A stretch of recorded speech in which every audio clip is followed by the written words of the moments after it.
कानपुर के थाना ग्वालटोली क्षेत्र के अंतर्गत एक ऐसा मामला प्रकाश में आया जहां उत्तर प्रदेश या सेंट्रल वक्फ बोर्ड लखनऊ और कानपुर कमिश्नरेट के आदेश के बाद भी मौलाना अली अब्बास द्वारा ग्वालटोली शिया जामा मस्जिद मकबरा ग्वालटोली में किया गया कब्जा। आपको बता दें कि दिनांक 15/5/2023 को मैं शपथ पत्र एवं प्रपत्रों के साथ उत्तर प्रदेश शिया सेंट्रल वक्फ बोर्ड लखनऊ के माध्यम से पंजीकृत संख्या T 1453 स्थित मकबरा ग्वालटोली कानपुर नगर को वक्फ अधिनियम 1965 की धारा 65(5) के अंतर्गत सीधे नियंत्रण में लेते हुए बोर्ड के आदेश दिनांक 9/9/2022 के अंतर्गत प्रश्नगत अधोहस्ताक्षरी को प्रशासक नियुक्त किया गया था। जफर सज्जाद प्रशासक वक्फ उपरोक्त द्वारा 11 सदस्यों पर आधारित एक प्रबंध कमेटी मुहाफिजे सोसाइटी अग्रिम आदेशों तक गठित की गई थी। वहीं मौलाना अली अब्बास बुजुर्ग व सेहत में ठीक न होने की वजह से नवाज कई वर्षों से अदा नहीं करा पा रहे हैं, इसलिए उन्होंने अपने पुत्र शहीद अब्बास को पेश इमाम के लिए नियुक्त करा दिया, जो कि दबंग और आपराधिक मामले में वांछित है। शहीद अब्बास के ऊपर कई गंभीर धाराओं में मुकदमा भी दर्ज है। क्षेत्र की जनता इसके साथ मस्जिद में नमाज नहीं पढ़ना चाहती। क्षेत्र के लोगों का कहना है कि ऐसे आपराधिक और दबंग तरह के पेश इमाम के साथ हम लोग नमाज नहीं पढ़ सकते। क्षेत्रीय लोगों ने उत्तर प्रदेश या सेंट्रल वक्फ बोर्ड लखनऊ के माध्यम से गुजारिश की है कि पेश इमाम को बदला जाए। मौलाना अली अब्बास ने मस्जिद की जगह खाली न करना पड़े, इसलिए अपने पूरे परिवार के लोगों को बुला लिया। परिवार में लगभग 22 से 25 लोग मस्जिद में जबरन और अवैध तरीके से रह रहे हैं। अली अब्बास के पास शिया सेंट्रल वक्फ बोर्ड की तरफ से 1 महीने पहले नोटिस भेजा गया था, परंतु अली अब्बास अपने बेटे की गुंडाई के दम पर मस्जिद को खाली नहीं कर रहे हैं। हाल ही में 2 दिन पहले थाना ग्वालटोली की फोर्स ने पहुंचकर खाली कराने का प्रयास किया, लेकिन गलत व भड़काऊ शब्द का हवाला देते हुए डीजीपी को ट्वीट कर दिया, जिससे पुलिस प्रशासन को वापस लौटना पड़ा। अब देखना यह है कि पुलिस प्रशासन मामले को संज्ञान में लेकर मौलाना के ऊपर क्या कार्रवाई करती है और कब कब्जा मुक्त करवाती है। संवाददाता पंकज अवस्थी की खास रिपोर्ट। क्या नाम है आपका? मैं कासिम अब्बास मकबरा ग्वालटोली का निवासी हूँ और मुहाफिज सोसाइटी का नायब महासचिव हूँ। क्या मामला है आज यहाँ पे? मामला भैया ये है कि ये मस्जिद में पेश इमाम हमारे अली अब्बास साहब थे। वो इस समय लमसम 85 से 90 साल की उम्र है उनकी, और वो इस समय नमाज नहीं पढ़ाते हैं।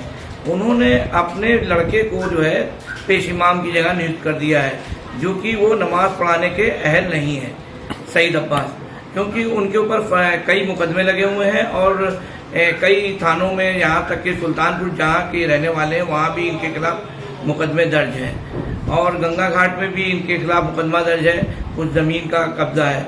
और वैसे ये जो मौलाना है, इन्होंने ये मस्जिद की ज़मीनों पे ज़्यादातर इनका कब्जा है।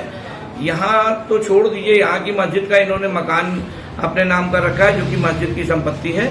उसके बाद लखनऊ में जो है बाग वाली मस्जिद, ठाकुरगंज जो है मंजू टंडन वाली गली में, वहाँ पे भी इन्होंने कब्जा कर रखा है।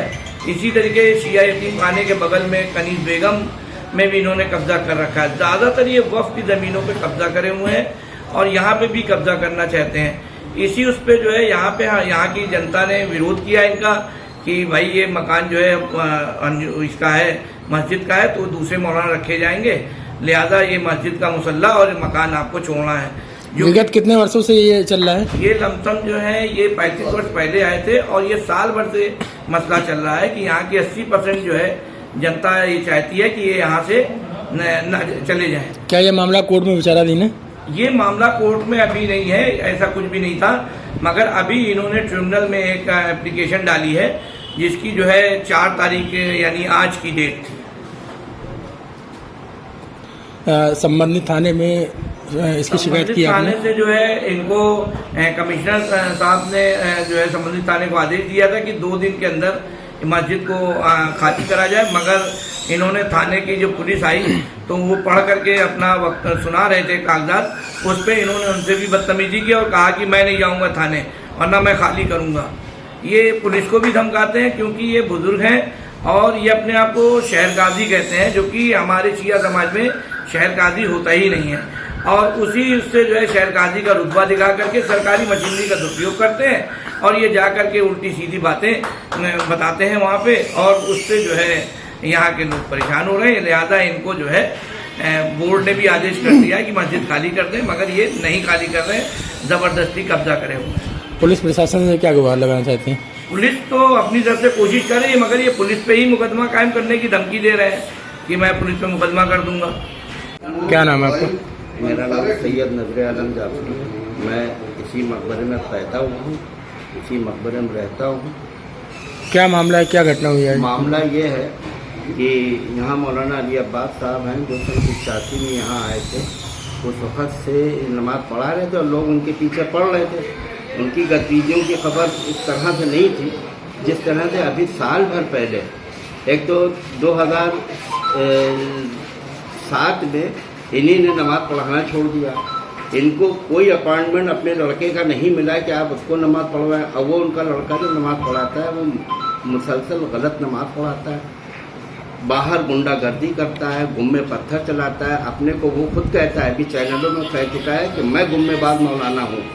इस तरह के वो स्टेटमेंट देता है।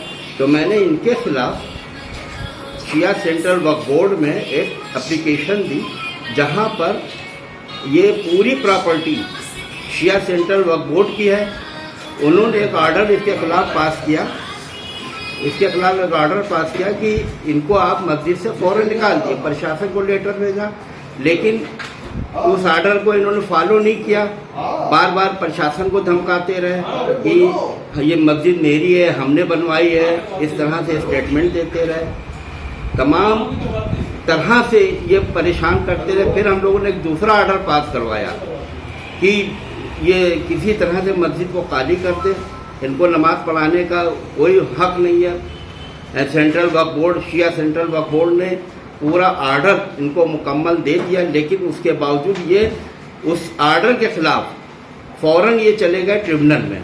पहले तो हाई कोर्ट में गए जहां इनका मुकदमा लिस्टिंग नहीं हो पाया, फिर ये ट्रिब्यूनल में आ गए।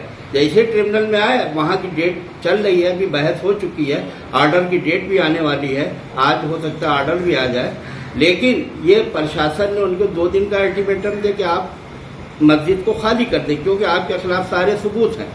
इन्हीं ने प्रशासन से इतनी बदतमीजी की, प्रशासन नर्वस हो गया समझ लीजिए। और ये क्या गुहार लगाना चाहते हैं प्रशासन से? प्रशासन से क्या गुहार लगाना चाहते हैं? प्रशासन को धक्का मुक्की करने लगे। प्रशासन ने कहा मैं नहीं खाली करूंगा, आप मुझे जेल भेज दो, जो चाहो कर लो, हम मस्जिद नहीं खाली करेंगे किसी भी सूरत में।